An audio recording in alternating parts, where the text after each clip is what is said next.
পদ্মা সেতুর কারণে গুরুত্ব হারানো মুন্সিগঞ্জের শীতার্ত এই মাওয়া-ঘাট লোয়ার পদ্মা বা পদ্মার নিম্ন প্রবাহের নামকরা ঘাটগুলোর একটি।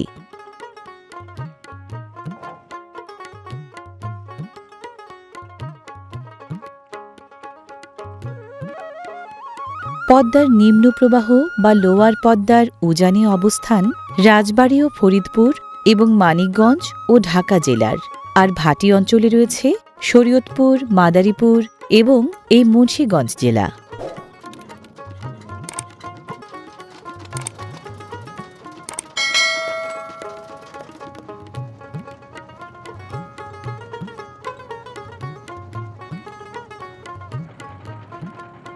ভরা মৌসুমের মত্ততা হারিয়ে শীতের সময় লোয়ার পদ্মা ভাটি অঞ্চলে বয় মৃদু তরঙ্গের শান্ত স্নিগ্ধ শীতল জলধারা নিয়ে।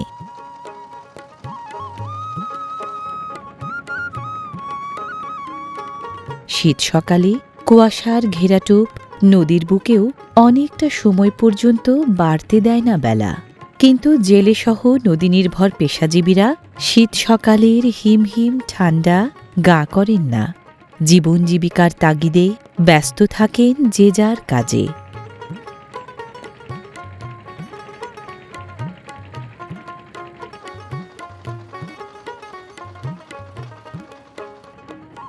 অভ্যন্তরীণ নৌ পরিবহন কর্তৃপক্ষের ব্যবস্থাপনায় পরিচালিত রো-রো ও ডাম্প ফেরি এবং পরিদর্শী নামের এই মাল্টিপারপাস ক্যাটামেরান সহ নানা ধরনের নৌযান চলাচল করে প্রশস্ত এই নদীতে।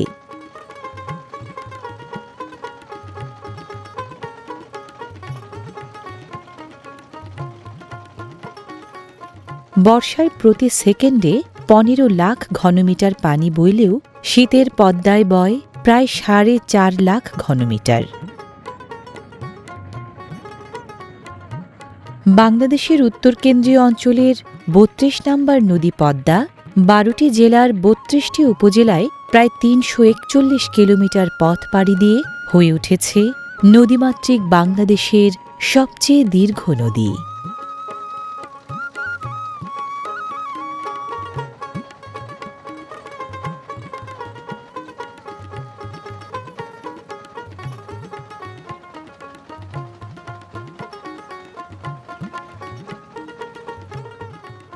বাংলাদেশের দীর্ঘতম নদী পদ্মার এই নিম্ন প্রবাহটি বইছে ভাটির 7টি জেলার 17টি উপজেলা ছুঁয়ে।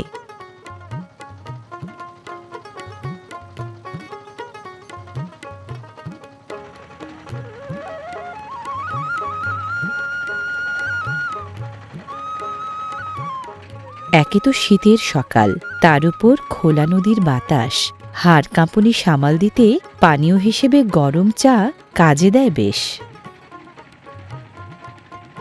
স্থানভেদে লোয়ার পদ্মার গভীরতা এক এক জায়গায় এক এক রকম। সাধারণত বর্ষায় বাড়ে, শীতে কমে।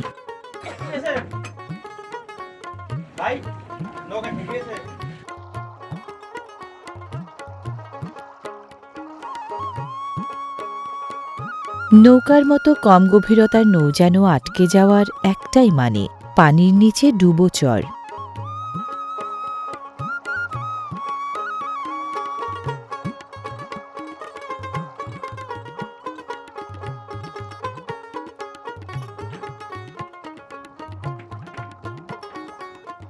আপার পদ্মার মতো লোয়ার পদ্মাও ছোট মাঝারি বড় নানা মাপের চর সৃজনে দারুণ পারঙ্গম।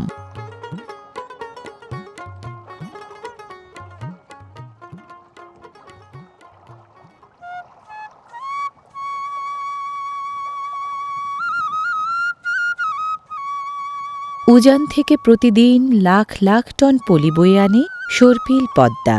প্রকৃতিগতভাবে বিনুনি প্রকৃতির নদী হওয়ায় নিম্নপ্রবাহ অংশে বিনুনি বলয়ের মাঝে পলি জমে জমে গড়ে ওঠে নতুন নতুন চর। গড়ে ওঠা এসব ভূভাগের কোনোটা বাঁকের চর, কোনোটা পার্শ্বীয় চর, কোনোটা মধ্যচরা।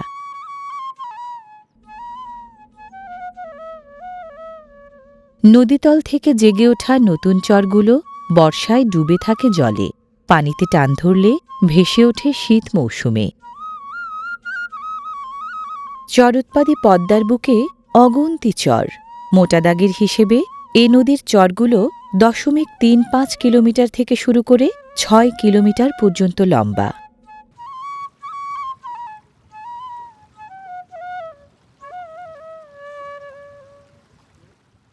প্রায় 13,000 বছরের সঞ্চিত পলিতে গড়া পৃথিবীর বৃহত্তম বদ্বীপ বাংলাদেশের জন্ম প্রক্রিয়ায় আপার ও লোয়ার পদ্মা এবং তার শাখা নদীগুলোর অবদান সবচেয়ে বেশি।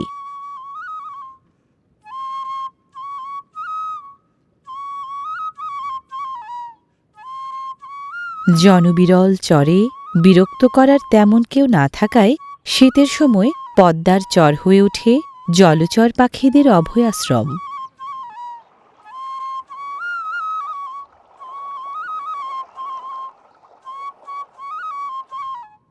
কোনোটা স্থানীয় প্রজাতির পাখি, কোনোটা সুদূর সাইবেরিয়ার পরিযায়ী পাখি। শীতে কম বেশি অর্ধশত প্রজাতির পাখির আনাগোনায় মুখর হয় পদ্মাচরের জল, স্থল, অন্তরিক্ষ।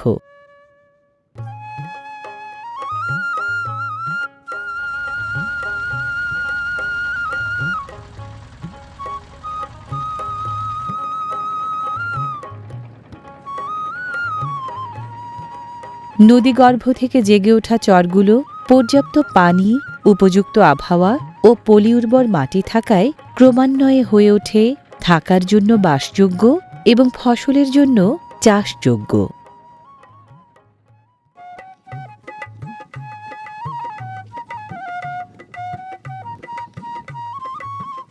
ঝুরঝুরে বেলে দোআঁশ মাটি থাকায় পদ্মাচরের জমি চীনাবাদাম চাষের খুব উপযোগী।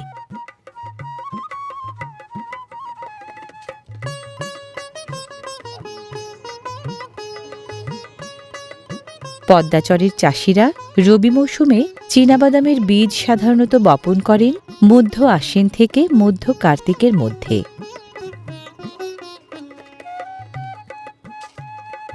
জাতভেদে প্রতি হেক্টরে কমবেশি 100 কেজি বাদাম বীজ লাগে।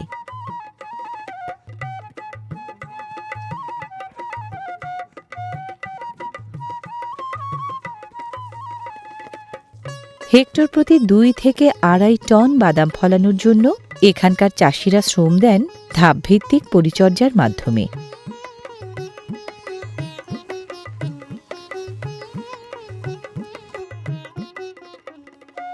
শীতকালীন রবি শস্যগুলোর মধ্যে ধানের অবস্থান প্রথম কাতারে।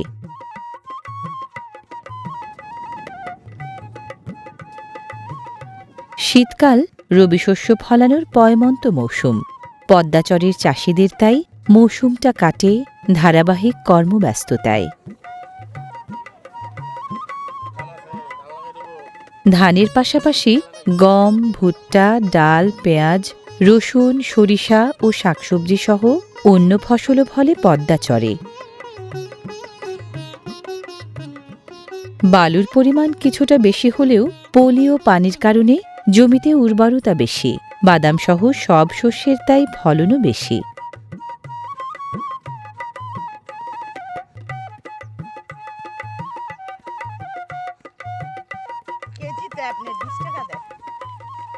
নানা রকম শাকসবজির মধ্যে পদ্মাচরের অন্যতম নামকরা শীতসবজি মটরশুঁটি।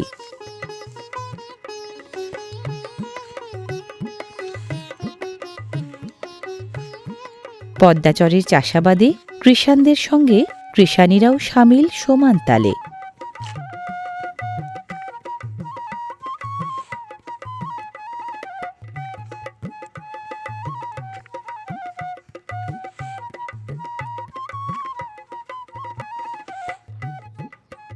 পদ্মাচরের চাষিরা দুপুরের বিরতিতে মধ্যাহ্নভোজন এবং কেউ কেউ পান সুপারির রসনাবিলাস সেরে সঞ্চয় করেন আবার কাজে নামার শক্তি ও উদ্যম।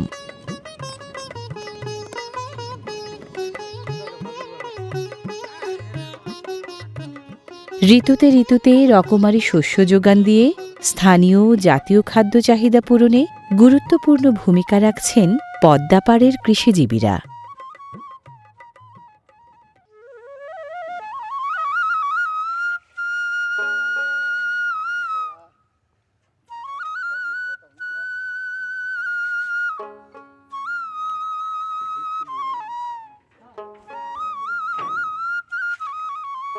সময়ের সাথে তাল মিলিয়ে প্রেক্ষিত কিছুটা বদলে গেলেও চাষি, জেলে ও মাঝিদের মতো পদ্মা নির্ভর পেশাজীবীদের জীবনালেখ্যই নিবিড় মমতায় সাহিত্যিক মানিক বন্দ্যোপাধ্যায় এঁকেছেন তার কালজয়ী উপন্যাস পদ্মা নদীর মাঝিতে।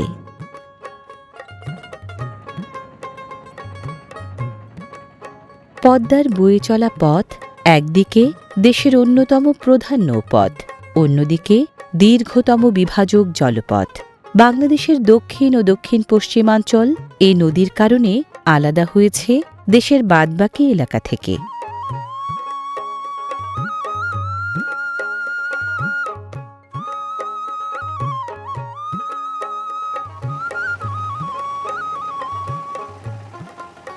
নানা ধরনের পেশাজীবীর জীবন জীবিকা জড়িয়ে আছে পদ্মার সাথে।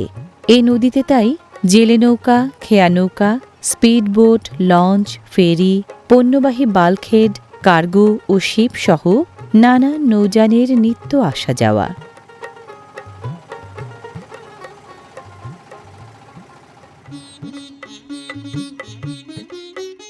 লোয়ার পদ্মা বাংলাদেশের অন্যতম প্রধান মৎস্য আহরণ কেন্দ্র।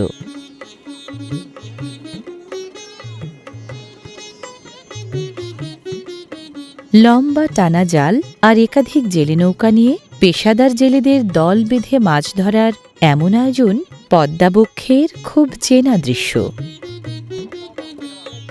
পদ্মাপাড়ের পেশাজীবীদের একটি বড় অংশ জীবিকা চালান লোয়ার পদ্মায় মাছ ধরে।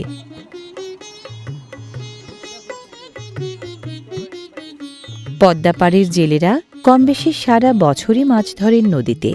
সবচেয়ে বেশি ধরেন শীতের সময় নদীর পানিতে টান ধরলে।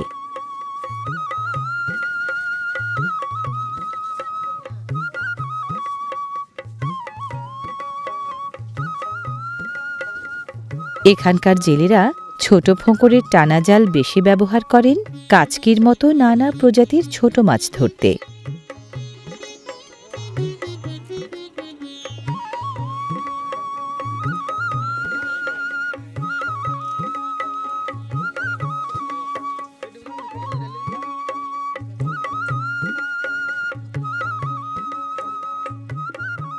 লোয়ার পদ্মায় ঝাঁক বেঁধে ধরা পড়া কাচকি মাছ জেলেরা বেশি পান চরাঞ্চলের আশপাশ এবং মোহনা এলাকায়।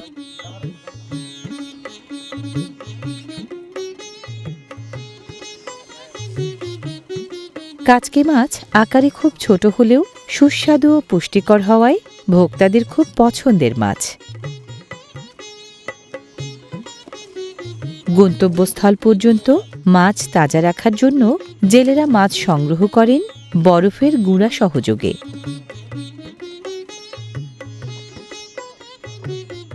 পদ্মার প্রায় ১২০ প্রজাতির মাছ আমিষ চাহিদা পূরণে গুরুত্বপূর্ণ ভূমিকা রাখছে রাজধানী ঢাকাসহ দেশের নানা জেলা জনপদে চালান হয়ে।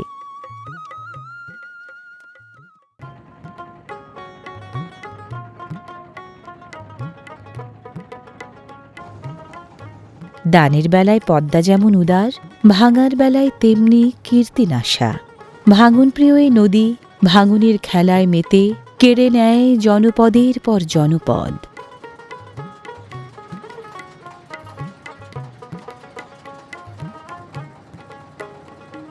মোটা দাগের হিসাবে ১৯৬৭ সালের পর থেকে আপার ও লোয়ার পদ্মা গত ৬ দশকে গ্রাস করেছে নিজেরই গড়া জনপদের কমপক্ষে ৬৬,০০০ হেক্টর ভূমি।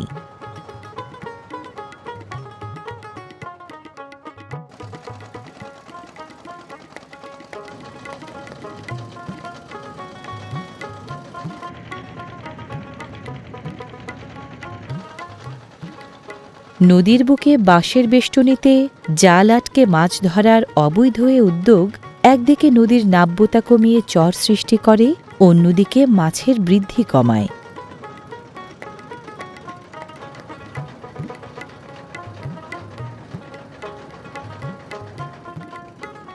আপার পদ্মার মতো লোয়ার পদ্মার দুই ধারেও শহর, গঞ্জ, গ্রামের জনপদ আর নানা ধরনের ঘাট নজর কাড়ে। মুন্সিগঞ্জ শহর থেকে প্রায় ২৯ কিলোমিটার এবং লৌহজং উপজেলা সদর থেকে প্রায় ৪.৫ কিলোমিটার দক্ষিণ পশ্চিমে এলে স্বাগত জানায় কনকসার বাজার সংলগ্ন এই কনকসার খেয়াঘাট।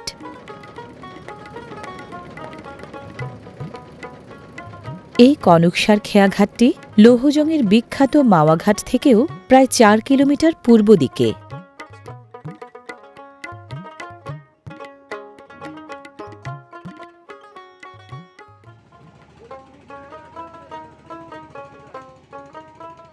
লোয়ার পদ্মার উত্তর পাড়ের এই খেয়াঘাটে কলসি ভরে ভরে গরুর দুধের চালান আসে দক্ষিণ পাড়ের জাজিরাসহ আশপাশের নানান এলাকা থেকে।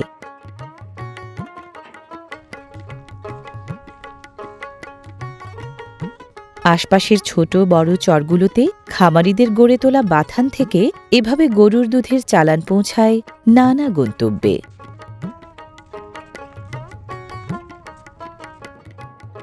পদ্মার সাথে পদ্মাপাড়ের মানুষের সম্পর্ক ভালো বোঝা যায় নদীর ঘাটে।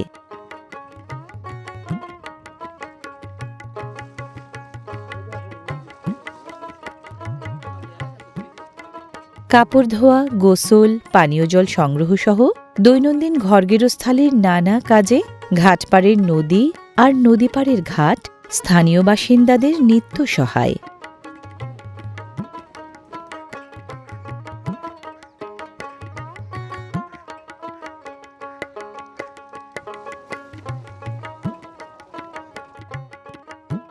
ঘাটের নৌকা দেখেই বোঝা যায় নদীজীবী মানুষের কার কী পেশা। পেশাদার জেলেদের নদীর ঘাটে ঘাটেই কাটে দিনের পর দিন।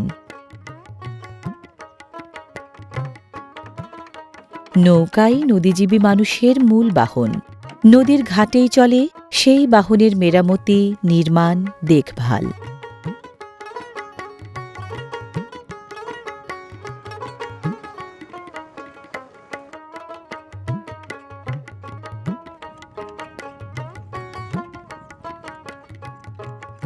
পদ্মাপাড়ের ঘাটে ঘাটে মাছ ধরার এমন জোগাড় যন্ত্র খুব পরিচিত দৃশ্য।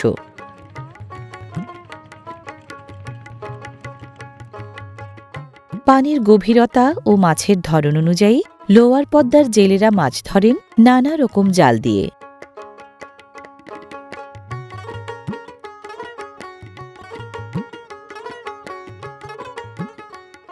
মাছ শিকারের প্রধান হাতিয়ার ঠিক রাখতে জেলেরা কখনো পুরনো জাল মেরামত করেন, কখনো বা নতুন জাল বোনেন।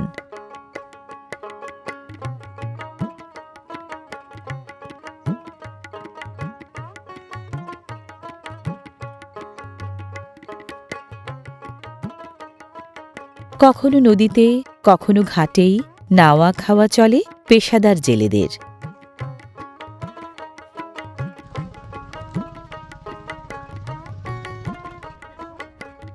পদ্মাপাড়ের কনকসার খেয়াঘাট থেকে মাত্র ৩০০ মিটার উত্তরে এলে দেখা মেলে এই সিংহের হাটি গ্রামের।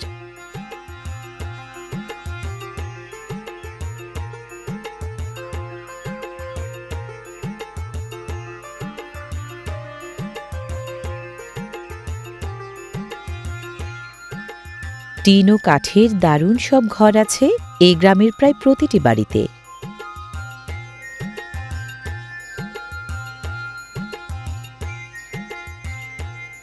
ভাঙনপ্রবণ পদ্মার স্বভাব জানেন নদীপাড়ের মানুষ। পাকা বাড়ি তাই নেই বললেই চলে।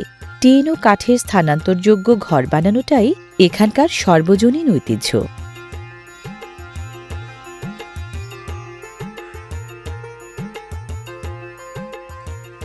পাটকাঠি এবং গরুর গোবর অভাব নেই কোনোটার। গোবর দিয়ে তাই গোবর কাঠি বানানো হয় সিংহের হাটের সব বাড়িতে।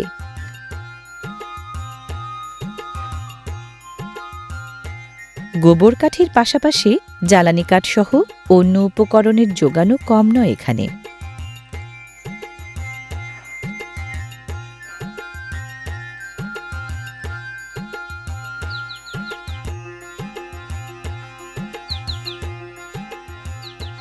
অর্থবিত্ত ঐশ্বর্যের জাঁকজমক না থাকলেও পদ্মাপাড়ের সিংহের হাটিতে জীবনধারার স্নিগ্ধতা আছে অফুরান।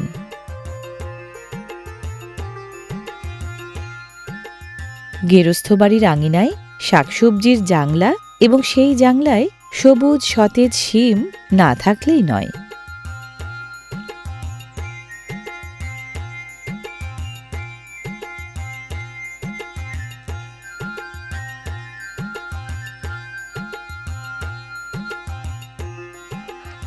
গ্রামের পাশেই পদ্মা।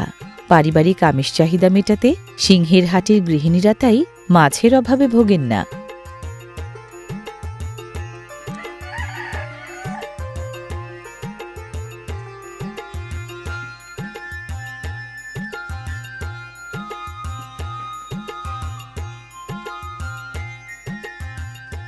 তরকারির জন্য শাকসবজি, আমিষের জন্য মাছ কিংবা ভাতের জন্য ধান, এসবের যোগান এখানকার বাসিন্দারা কম বেশি পান পদ্মার দানেই।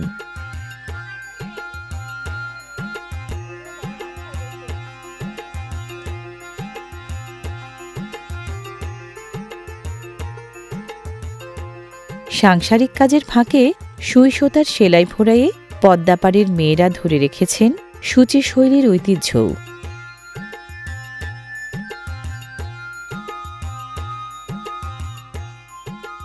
থ্রি পিস, লেহেঙ্গা ও শাড়িতে পুঁতি, পাথর, চুমকি ও জরির নকশা গড়ায় দারুণ সিদ্ধহস্ত সিংহের হাটের শিল্পমনা মেয়েরা।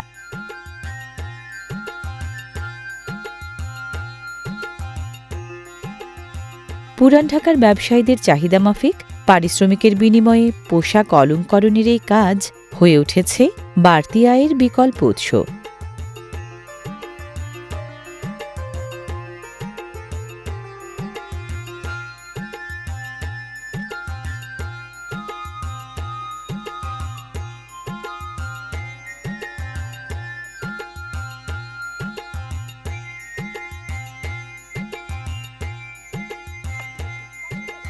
একে তো খোলামেলা পরিবেশ, তার উপর দুরন্ত শৈশব।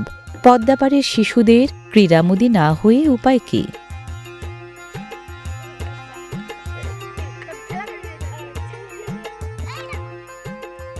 নদীমাতৃক বাংলাদেশের স্নিগ্ধতায় ভরা যে গ্রামীণ জীবন প্রায় পুরোপুরি তা নজর কাড়ে পদ্মাপাড়ের প্রতিটি গ্রামে।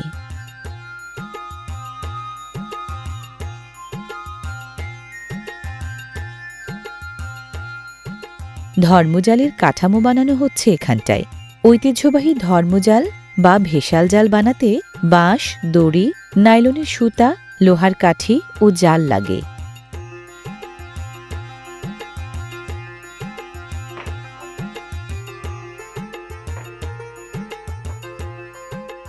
চাষি ও জেলেদের সংখ্যা বেশি হলেও কাঠমিস্ত্রি সহ অন্য পেশার মানুষজনও আছেন সিংহের হাটি গ্রামে।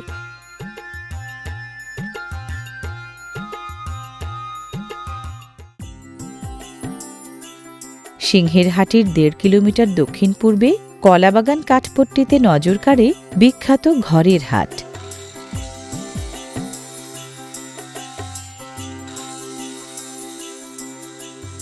কাঠ ও টিনের রেডিমেড ঘর বাণিজ্যিকভাবে তৈরি ও বিক্রি হয় এখানে।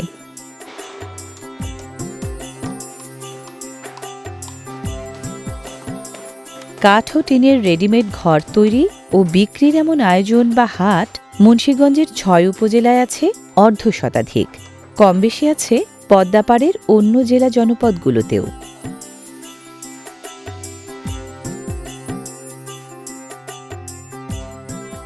নানা ধরনের কাঠ, প্লেনশিট ও রঙিন টিন দিয়ে বানানো এসব ঘর মজবুত ও দীর্ঘস্থায়ী, সহজে স্থানান্তরযোগ্য এবং শৈল্পিক সৌকর্যে দৃষ্টিনন্দন।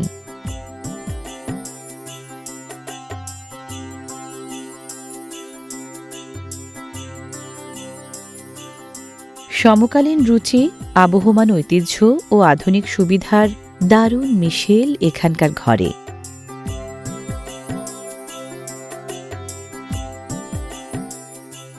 নকশা ও আকার ভেদে সর্বনিম্ন ২ থেকে সর্বোচ্চ ৩০ লাখ টাকায় বিক্রি হওয়া কাঠ ও টিনের এসব রেডিমেড ঘর দেশজুড়ে এখন পদ্মাপাড়ের নাম করা এক ব্র্যান্ড পণ্য।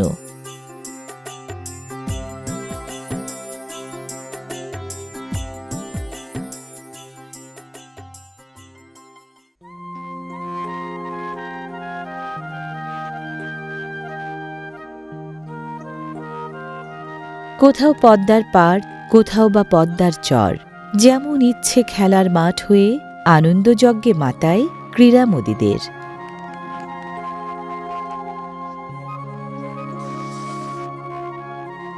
মনোহারী পণ্য কেনার আনন্দ যোগাতে যেমন ফেরিওয়ালা, তেমনি অবসর বিনোদনের আনন্দ উপভোগ করতে ভ্রমণপিয়াসীরা পড়ন্ত বেলায় ভিড় জমান লৌহজংয়ের মাওয়াঘাট সহ পদ্মাপাড়ের নানা জায়গায়।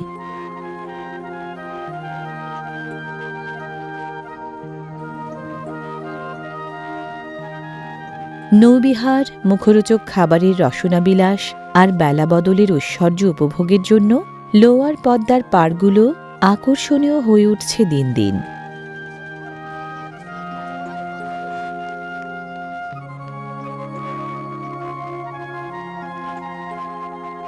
শীতের কি সকাল কি বিকাল, উজানের পদ্মার সকল সঞ্চয় বয়ে এনে লোয়ার পদ্মা বা পদ্মার নিম্নপ্রবাহ ভাটি এলাকায় নিত্যদিন হৃদয় কাড়ে ভালো লাগার ফল্গুধারা ভাসিয়ে।